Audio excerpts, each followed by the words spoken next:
Esta actitud que mencioné en el episodio pasado, en el video pasado, de Aguistol respecto de Tlacaelel, a lo mejor ya realmente estaba muy viejo. A lo mejor ya realmente podía servir de muy poco. Pero no era necesario que muriese, ¿verdad? Definitivamente. Si es que esto es cierto. Aquí nos manejamos por rumores. Todas las fuentes han sido, las de ellos ya habían sido alteradas. Ya lo expliqué. Desde que triunfaron de los tepanecas, cambiaron la historia anterior. Por eso muchas cosas que decimos, las decimos con cierta aprehensión de que tal vez, pues sí, como decía alguien, lo más seguro es que puede que quién sabe, decía el maestro, inolvidable maestro Leopoldo Sea. Vamos a hablar de él cuando hablemos de Cortés, ojalá que no se me olvide. Este Aguistol que no quiere consejero, me acordé de una figura increíblemente funesta para Europa, para su pueblo y para todo el mundo. Federico Guillermo II, el Kaiser. Bueno, pobre hombre, finalmente su título ha servido el nombre de genérico de perros, Kaiser, así como Nerón, ¿verdad? El Kaiser tenía un ministro excepcional, Bismarck, el canciller de hierro le decían, de ahí viene la dama de hierro a Margaret Thatcher. Thatcher, dice un amigo mío. Pero el Kaiser no quería gobernar con Bismarck, él hizo un lado. No lo mató, pero lo desempleó. Y vaya que le fue mal por no oír sus consejos. El Kaiser tenía separadas a Francia y a Rusia. Mediante una política hábil diplomática, aunque él decía que la política era de hierro, de sangre y hierro, aquí usó una política muy inteligente y mantuvo separadas las dos potencias. Se unieron en la Primera Guerra Mundial y esto fue terrible para Alemania. Volviendo a Aguistol. Aguistol muere. ¿Y cuál es el panorama que existe en el mundo azteca en esa época? ¿Hay clases sociales? Sí hay. Hay clases sociales fundamentales, periféricas y emergentes. ¿Cuáles son las fundamentales? Desde luego los Pillo Pipiltin, esos descendientes de Tecucistecal, y los Macehuales o Macehualtin, estos descendientes de el que se lanzó, de Nanahuatzi, el que se lanzó y se convirtió en sol. También se lanzó todo después, pero fue la luna. Los Pilli tenían todo y ya tenían propiedad privada. Los Macehuales, los Macehualtin tenían propiedad comunal. Arreglada en cierta forma que alcanzara para los hijos. Si alguna pareja no tenía hijos, recibía hijos del que tenía muchos, para que el sistema funcionara de la mejor forma. Ambos eran aztecas, mexicas o tenochtitlan. Ya dije que aztecas es por Aztlán, mexicas es por Mexico y tenochtitlan es por Tenos y Tenochtitlan. Son los gentilicios. Ambos tienen opciones, 1000 veces más los Pipiltin. De entrada, en el arranque tienen todo. Son las que un abogado Rawls, John Rawls, maravillosa gente, preciosa, muy brillante, una polémica con Habermas, habla de ventajas amenazantes, tienen todo resuelto desde que nacen y desde antes que nacieron. Estas son las claves fundamentales: pillo, pipiltin y más iguales o más iguales. Pero hay clases periféricas. Estos ya no son ni aztecas, ni mexicas, ni tenoscas. Están los mayeques, no se confundan. Son jornaleros. Trabajan tierra de otros. A veces tierra de ellos, que ya no les pertenece, de la que ya fueron despojados. Son representantes de un pueblo vencido, sometido. Los más iguales viven mal, pero tienen esperanzas de progresar. Ahí está la escuela de sus hijos, el Telposcali. Pueden ascender, hay una situación meritocrática. Pero estos, los mayeques, no tienen ninguna oportunidad. No son, ya dije, ni aztecas, ni mexicas, ni tenoscas. En la escala social hay otro nivel más bajo aún. Son los tlamene, tlamama o tamén. Son los porteadores, son los cargadores. No hay animales de carga en este mundo. Estos hombres son los que cargan un mecapal en la frente, con un saco, enormes pesos. A veces no tienen ni casa donde guarecerse. Duermen desplomados, arrumbados, fatigados, consumidos en vida por un trabajo brutal, a veces a un lado de lo que utilizan para cargar los pesos. Estos menos tienen oportunidad de progresar, están más abajo que los mayeques, están más abajo que los jornaleros, más abajo. El derecho azteca era duro, era severo,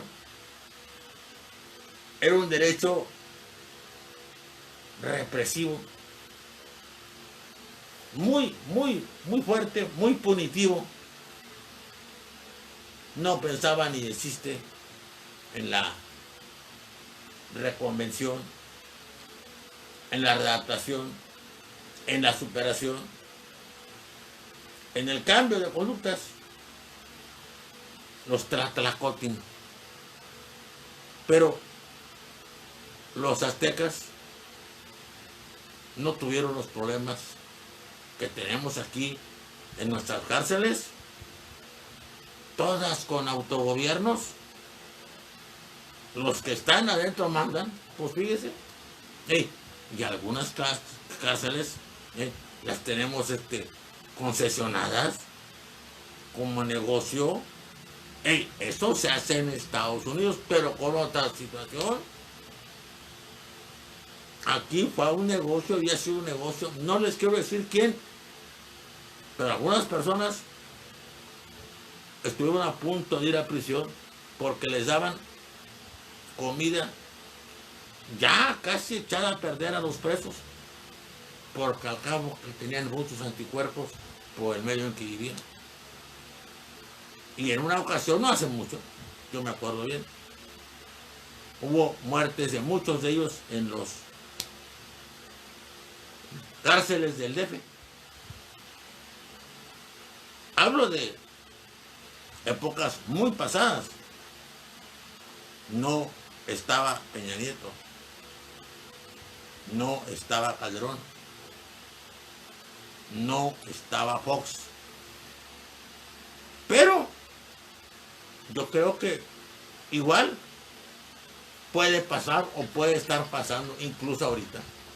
porque el sistema fue heredado todavía, y gracias a los amparos que han puesto los que los usufructúan, los que los tienen, no se les ha podido remover este negocio.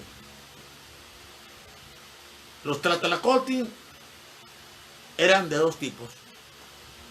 Unos eran Tlatlacotl, o sea, primeros transgresores. Esos cubrían su falta, depende del nivel de esta. Siempre que esta fuera susceptible de ser cubierta, y encubriéndola eran liberados. A veces no delinquían, a veces sí. Pero había los que delinquían, les ponían algo en el cuello. No había coches que chocaran unos con otros, todavía no. Pero era collera. Y se llaman, así le decimos, Tlatlacotl de collera. Eran los desahuciados. Eran los que habían vuelto a delinquir.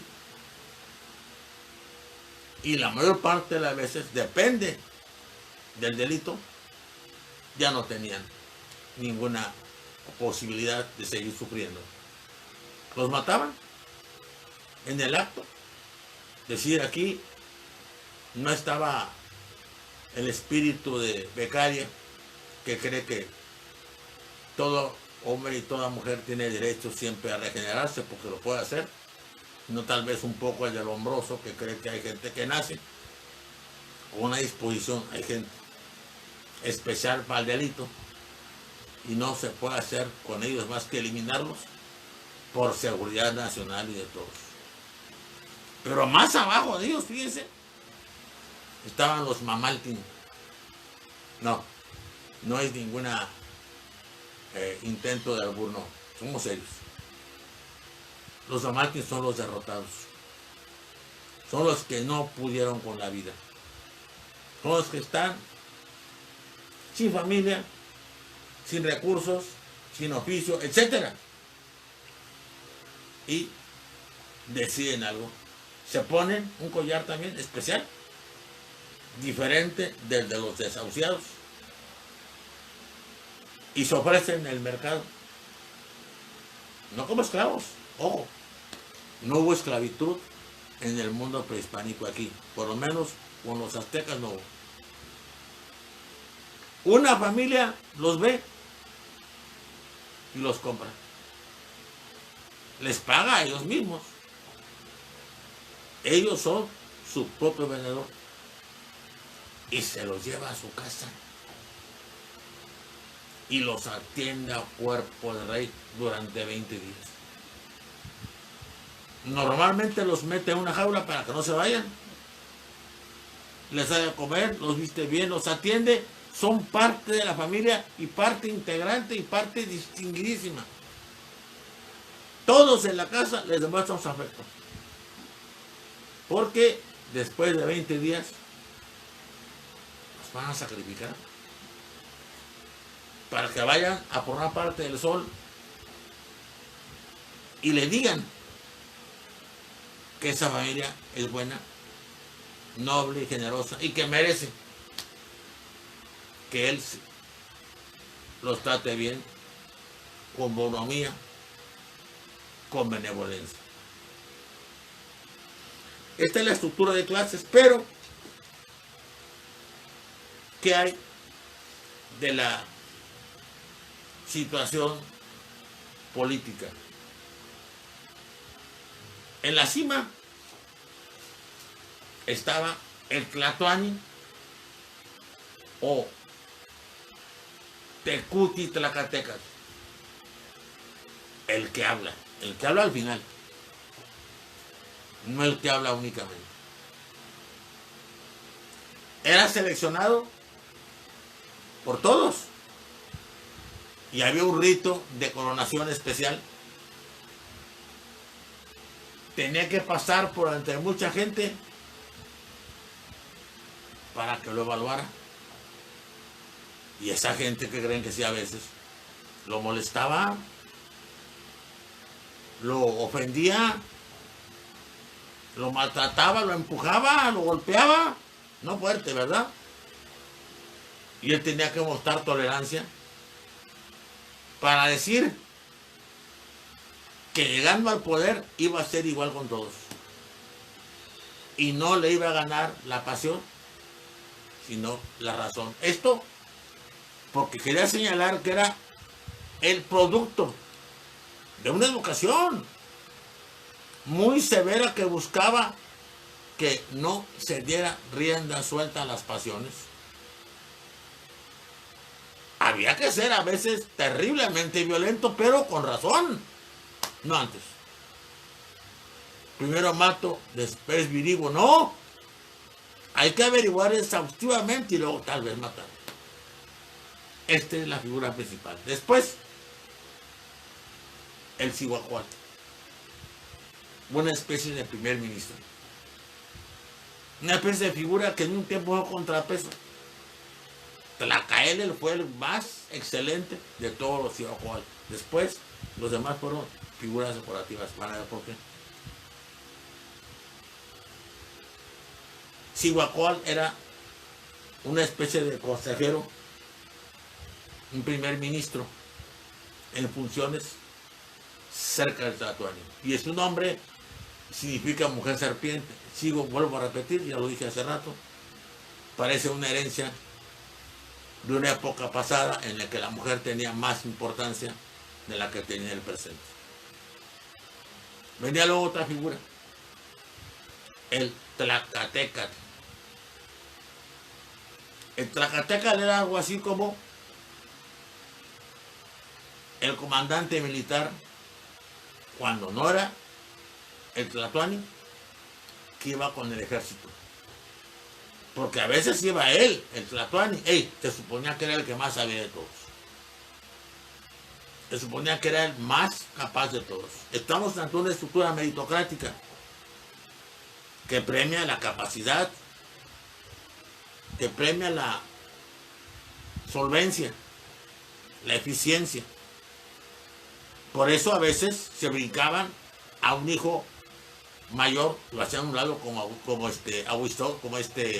Axtayacatl hizo a un lado a Tizoc, que no les parecía que él tuviera la capacidad del otro hermano. En donde dejaban, las dominaciones eran diferentes. A veces eran meramente aparentes. Dominaba un lugar y le fijaban una stand de tributos. Lo que produjera ese lugar.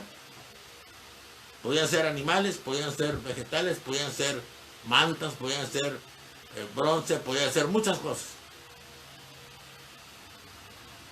Y a veces ponían un tecutli, un gobernante militar, como al que tenían aquí en la Huasteca, al que descuartizaron por abusivo e hicieron el primer zacahuil de la historia. Esos tecutli estaban en contacto con, vamos a hablar, con los pochtecas, con los comerciantes. Eran como un sistema de información que tenía al tanto a la cúpula exactamente de cómo estaba esa realidad social. Si había que aflojar los controles, si había que apretarlos, si había que aplastarlos o si había que premiarlos. Todo eso tenían información permanente. Si habían aumentado en riquezas, si habían aumentado en pobreza, si podían pedirles más, si había que pedirles menos porque no podían dar lo que estaban pidiendo. Y también en esta estructura de poder, entonces eran los que mandaban.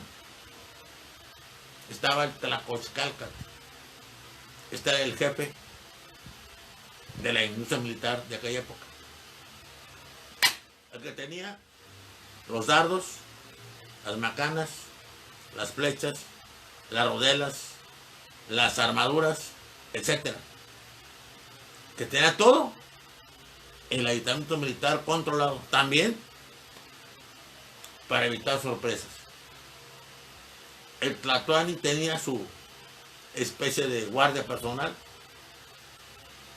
su especie de guardias presidenciales de él, guardias del Tlatoani, que tenían que serle leales porque tenían privilegios que los demás no tenían. Y finalmente surgió después, por eso no lo dije antes, en las clases sociales surgen dos clases emergentes: los pochtecas y los amantecas. Los pochtecas son los comerciantes que funcionan también como espías, que tienen un dios propio, que son la gente de más grandes ingresos que hay en este momento, y que, fíjense qué costumbre, desde cuándo, por lo mismo tienen privilegios, son los más cercanos ya en tiempo de Moctezuma con él. ¿Y saben qué? Como son los más ricos, no pagan impuestos. Fíjense de dónde viene esa costumbre, que aquí aprendieron también nuestros gobernantes, nuestros presidentes, de Salinas de Gortari y de Cedillo, desde antes, desde la Madrid, empezaron a ayudar a los que no necesitaban ayuda, a los más ricachones, a quitarles impuestos, o de plano, en algunos casos no a cobrarles, a regalarles empresas del Estado, de la nación, del pueblo. Fíjense, sabrán estos de esta historia. Ahora son expertos en la historia azteca y son expertos sobre todo en esta clase social de los pochtecas.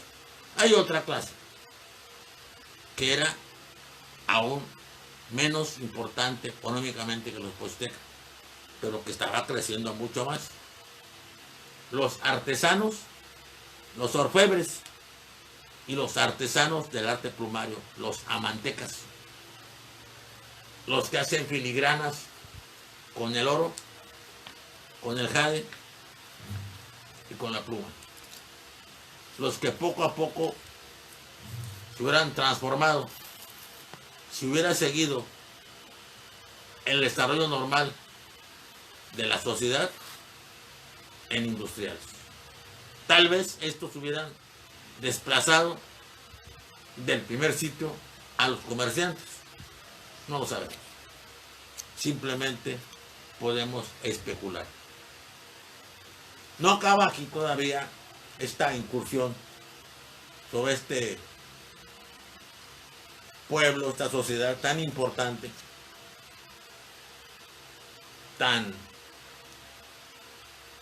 con tantas cualidades, con tantos defectos, que creció vertiginosamente y que va a ser aplastada en una lucha muy desigual. Van a ver por qué fue.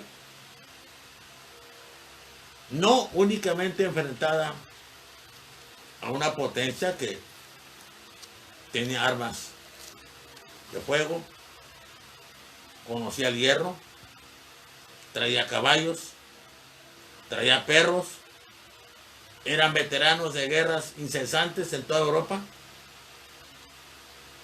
Los tercios españoles durante 3 siglos fueron dueños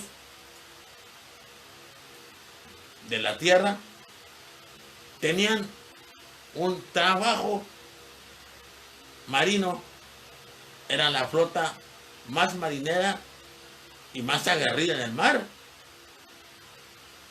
Habían derrotado a los turcos en Lepanto y habían también sufrido una derrota exagerada con la Armada Invencible, pero luego contra la contraarmada habían vapuleado a los ingleses y tenían un hombre por ahí que aquí no vino, Blas de Lezo, el medio hombre. Le faltaba un ojo, un brazo y una pierna. Por eso le decían el medio hombre. Marinero español.